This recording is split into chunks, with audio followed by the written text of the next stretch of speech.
मित्रों नमस्कार। आज हम चर्चा करेंगे कि जब हम किसी के साथ कोई संवाद स्थापित करते हैं या कोई बातचीत करते हैं, वार्तालाप करते हैं, तो किन बातों का ख्याल रखना ज़्यादा आवश्यक है। क्या अपेक्षाएं होती हैं एक अच्छे वार्तालाप के लिए, इस पर हम कुछ चर्चा करेंगे। देखिए, होता क्या है कि जब दो या अधिक लोग आपस में बात करते हैं तो उस संवाद के दौरान एक व्यक्ति बोलता है, दूसरा व्यक्ति सुनता है और सुनने वाला फिर अपना वक्तव्य देता है, फिर तीसरा व्यक्ति यदि है तो वह भी अपना वक्तव्य देता है। इस प्रकार से वार्ता आगे बढ़ती है। इसमें महत्वपूर्ण बात क्या है? क्या बोलना ज़्यादा महत्वपूर्ण है या सुनना ज़्यादा महत्वपूर्ण है, या कुछ और है तीसरा तत्व जो ज़्यादा महत्वपूर्ण है? इस पर हम कुछ चर्चा करना चाहेंगे। पहली बात तो मेरा ये मानना है कि कभी भी किसी अच्छे वार्तालाप में, एक सार्थक संवाद के दौरान ये ज़रूरी है कि हम सुनना सीखें। आप कहेंगे कि सुनना तो सभी जानते हैं, सुनने में कौन सी कला है? सुनने में कुछ कला नहीं, पर सुनने के लिए हमें धैर्य की बहुत आवश्यकता होती है। हमारे अंदर सहज प्रवृत्ति होती है बोलने की, और वह बोलना जो हम अपनी वाणी से बोलते हैं सिर्फ वह नहीं, एक और बोलना होता है जो हमारा मन बोलता है। मन ही मन हम कोई चीज़ बुदबुदाने लगते हैं, या मन ही मन बड़बड़ाने लगते हैं, या मन कुल बुलाता है कुछ कहने के लिए, उद्यत हो जाता है अपनी बात कहने के लिए, और मन में कुछ ना कुछ विचार चलते रहते हैं और मन कहने के लिए हमेशा तैयार रहता है कुछ बोलूं। और वह मन ही मन हम वाणी को अगर विराम भी दे दें तो अंदर ही अंदर बोलता रहता है, और उसके बोलने को हम सुनते हैं। सामने वाला नहीं सुन पाता, लेकिन हम तो सुनते हैं।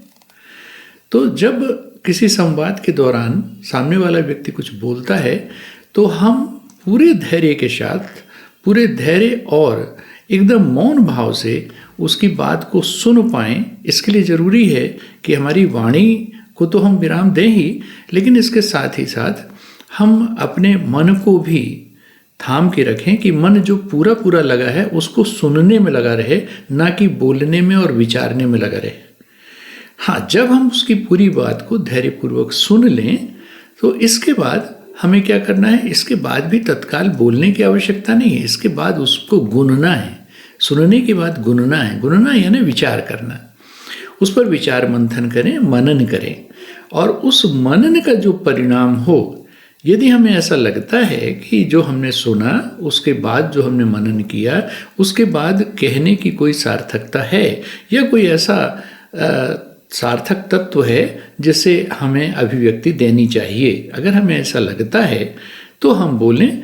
और यदि ऐसा ना हो, सामने वाले की सुनने के बाद हम सामने वाले की बात से सहमत हों, तो बोलने की भी आवश्यकता नहीं है, सिर्फ सहमति देना ही पर्याप्त है। और जब बोलें तो किन बातों का ख्याल रखें, इस पर भी अभी हम चर्चा करेंगे। तो क्या हुआ कि इस महत्वपूर्ण प्रथम चरण क्या हुआ? जो सबसे महत्वपूर्ण है किसी वार्तालाप में, बोलना नहीं है प्रथम चरण। प्रथम चरण है सुनना, सुने उसको, और दूसरा चरण है उस पर गुनना या मनन करना, और तीसरा चरण है यदि आप अपेक्षित हो, आवश्यक हो तो बोलना। तो इस प्रकार 3 चरणों में हमारी बात पूरी होती है। अब इसमें इस बात का ख्याल रखना भी आवश्यक है कि जब हम बोलें तो शुद्ध रूप से ऐसा ना हो जाए कि जो सामने वाले का हमने सुन रखा है वक्तव्य, उसके हम बिल्कुल उसकी आलोचना करते हुए अपनी बात को शुरू करें। तो ये शायद बहुत उचित नहीं होगा, समुचित नहीं होगा। यह सामने वाले को उकसाएगा, इरिटेट करेगा, परेशान करेगा। हमारा उद्देश्य उसे परेशान करना नहीं है, उसे अपमानित करना नहीं है। हमारा उद्देश्य ये होना चाहिए कि हम जिस उद्देश्य से वार्ता हमने प्रारंभ की है, संवाद में हम प्रवृत्त हुए हैं, उसको निष्कर्ष तक ले जाएं। और इसके लिए ज़रूरी ये है कि जो विकल्प सामने वाले ने दिया है, अगर हमें वह अच्छा नहीं लगा तो उसमें अच्छा न लगने के क्या बौद्धिक कारण हैं, उन्हें हम स्पष्ट करें। हमारी पसंद नापसंद ऐसी नहीं होनी चाहिए कि हमें खाने में कोई चीज़ अच्छी लगती है, कोई नहीं लगती है। तो ये इसमें तो कोई बौद्धिक कारण नहीं हुआ, ये तो हमारी रुचि पर निर्भर करता है। तो ऐसा ना हो कि उसका कोई विकल्प है जो हमारी रुचि के अनुकूल नहीं है तो हम उससे एग्री ना करें, उससे सहमत ना हों और उसके विरुद्ध बोलें, इसमें कोई तत्व नहीं है। हाँ, कोई बौद्धिक कारण हो, कोई उसके विकल्प में असंगति हो, विसंगति हो, उसे हम प्रदर्शित करते हुए अपनी बात को, अपना एक विकल्प प्रस्तुत कर सकते हैं। इस तरह से बात आगे बढ़ेगी। लेकिन शुद्ध रूप से हम उसको अपनी रुचि के आधार पर सिर्फ उसका खंडन करने की बात करेंगे तो बात नहीं बनेगी, यह कोई एक अच्छा संवाद नहीं हो पाएगा। तो हम उसकी बात को अच्छे तरह से सुनने, गुनने और उस पर विचार कर लेने के बाद बोलने की जब कोशिश करें तो बोलने में भी हमें तीन बातों का ख्याल रखना है। एक तो किसी भावावेश में आके न बोलें, दूसरा अपनी वाणी को संयमित रखें, संतुलित रखें, और तीसरा कि शुद्ध रूप से उसके कथन की आलोचना या भर्त्सना तो ना करें कम से कम, क्योंकि आलोचना और भर्त्सना व्यक्ति को बौद्धिकता और विवेक के धरातल से च्युत कर देती है। फिर वह सामने वाला व्यक्ति जब आपसे बात करेगा तो वह भावावेश में आकर बात करेगा, वह फिर अपना विवेक खो देगा, और तो इसके लिए कारण आप बनेंगे। तो इसलिए ऐसा कुछ ना करें, उसे भी शांति भाव से सुनने का मौका दें, मनन का मौका दें, जिस प्रकार से आपने मौके का लाभ उठाया है। तो कम से कम बोलना, ज़्यादा से ज़्यादा सुनना और उससे भी ज़्यादा उस पर मनन करना, ये है एक अच्छे संवाद का सूत्र। फिर जब आप कुछ बोलेंगे, देखिए ऐसा है कि जब आप कुछ थोड़ा सा भी बोलेंगे तो उसमें जो अर्थ गांभीर्य होगा, उसमें जो सूत्रात्मकता होगी, आप सूत्र रूप में भी कोई ऐसी बात कह देंगे जिसको आप महावाक्य कह सकते हैं।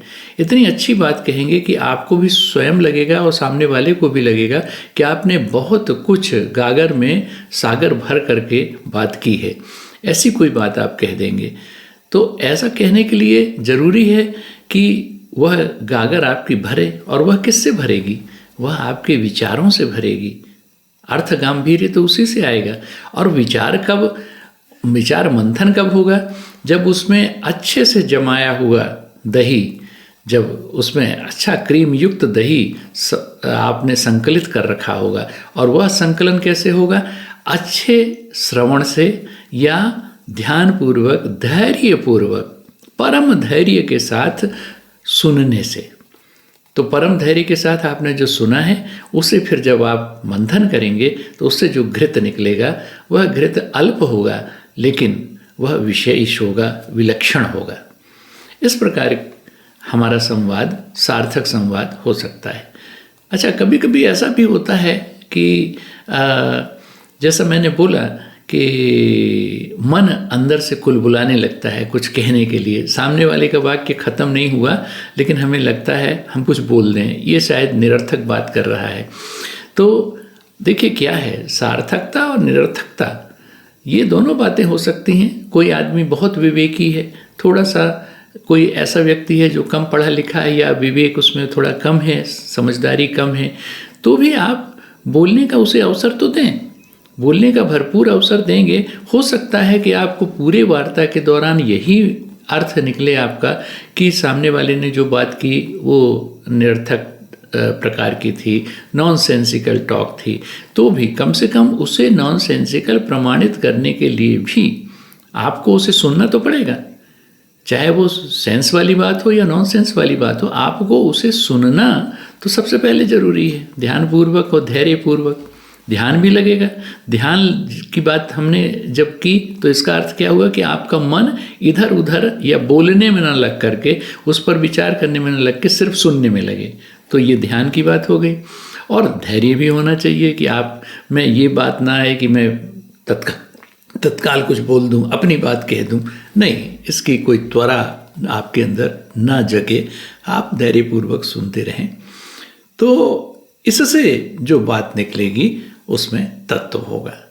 और ऐसा जब आप करेंगे तो आप जब भावावेश में नहीं आएंगे, आप जब धैर्यपूर्वक बातें सुनेंगे, तो यही चीज़ सामने वाले पर भी रिफ्लेक्ट करेगी, वह भी ऐसा करने की ओर उन्मुख होगा। तो इस प्रकार से वार्ता में जितने लोग सम्मिलित होंगे, सभी अगर इस बात का अनुपालन करेंगे कि पहला हमको प्रेफरेंस देना है, हमको पहले ही जो प्राथमिकता देनी है वो ध्यानपूर्वक सुनने को देनी है और उस पर फिर मनन करना है, फिर बोलने की ओर प्रवृत्त होना है यदि अपेक्षित हो तो। यदि आवश्यक नहीं है तो कोई ज़रूरत नहीं बोलने की। तो ये एक वार्ता के ऐसे सूत्र हैं जिसे कोई भी अगर अपनाएगा तो उसकी वार्ता अच्छी हो सकती है, सफल हो सकती है और सार्थक बिंदु तक पहुंच सकती है। चाहे वह निरर्थकता के विषय में भी हो तो भी उसका निष्कर्ष तो सार्थक हो सकता है, किसी सार्थक निष्कर्ष पर तो हम पहुंच सकते हैं। इसलिए ज़्यादा सुने, ज़्यादा गुने और कम बोलें, ये आपके एक अच्छे सुसंगत और अच्छे उपयुक्त संवाद का सूत्र है। हम इसकी बात करके अपनी आज की इस चर्चा को समाप्त करते हैं। धन्यवाद।